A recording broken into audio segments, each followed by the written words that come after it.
big. You know, you'd think that could only happen once to one person in his lifetime, but lo and behold, that kind of leads me into another similar story that I had at Owen Hart's funeral in 1999. They had the service, and then they went out to the graveside, and then we all came over to Stu Hart's house. Stu Hart's got a great big house out here in Calgary. It's got a yard that you could probably... That's where the dungeon was.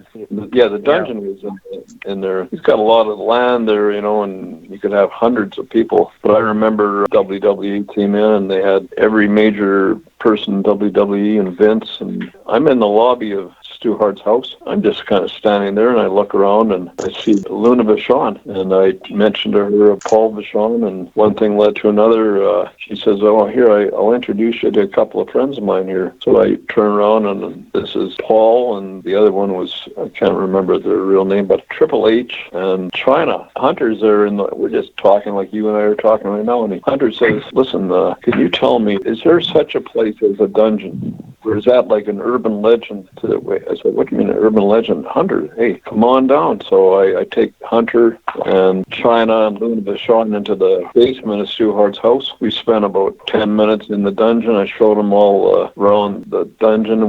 The dungeon was an interesting place. They had like a super low ceiling, and they had this one pipe that you couldn't do any spots. So it was pretty low clearance. It was only low clearance, 7 or 8 feet clearance. Yeah, it was Russ. Just imagine there's no ring, no ropes, no turnbuckles. It was just a mat, and then there was a floor where there were some free weights, and guys could sit and watch. My dad would work out with guys, but yeah. Sometimes they'd throw a guy across, bump him off the wall, and then the guy'd forget to duck, and then he hit his head against the water pipe or something. Oh my God! Yeah, so that was that happened. You got all these guys like getting hard weight on it. Oh yeah. They forget that there's a pipe there, and then I took them on a tour of the house. Stu had about 20 bedrooms in that place. It was a great big house. So we spent another half hour, took them through the entire house. So fine and dandy that, hey man, I really appreciate this. And Hunter was so nice, man. What a professional, and so nice to me. Thank you. He kept calling me Mr. Johnson. I said, no, just call me Bob. A lot of respect, anyway. Respect. And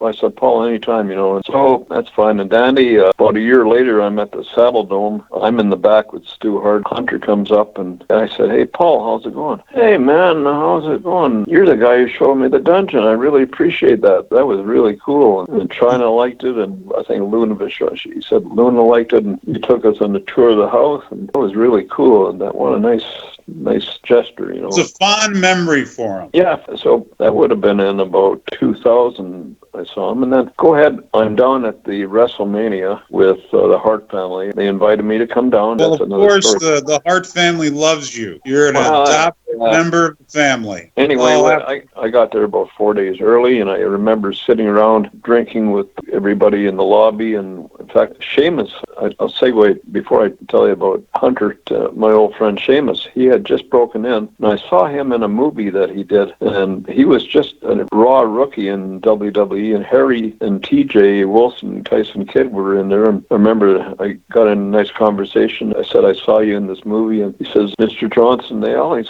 like to call me Mr. Johnson. "Mr. Johnson, I'm Seamus, and thank you very much." A couple of days later, I'm in the lobby talking with a couple of the agents that I knew, and I see Hunter comes in. I guess he must have had maybe too many things on his mind, and he had a little bit of amnesia that day, because, hey, Hunter, how's it going? I said, "Paul." I call him Paul. He says, "Who are you?" He said, "I never met you in my life." I said, "Shit, this is a deja vu. This is Bobby Heenan again." Maybe Bobby Heenan told him about the rib he was pulling on you. Yeah. And then that would be brilliant. And Triple H was now carrying over the rib. Yeah, that's brilliant. That's sort of what... Were you honestly thinking that maybe at the time? Yeah, I thought, well, this is deja vu. I said, they probably were talking about this. Right. Heenan probably told him that story anyway. I said, "I don't know if you remember me from Calgary a few years back. I took you on a tour of Stu Hart's house at his funeral." And Hunter said, "Oh, I've never been at Stu Hart's house. I've never been in the dungeon." I said, "You don't have to work me, man. I'm in the business. You're working me. Is this a rib? You don't have to rib me." "No, I don't know.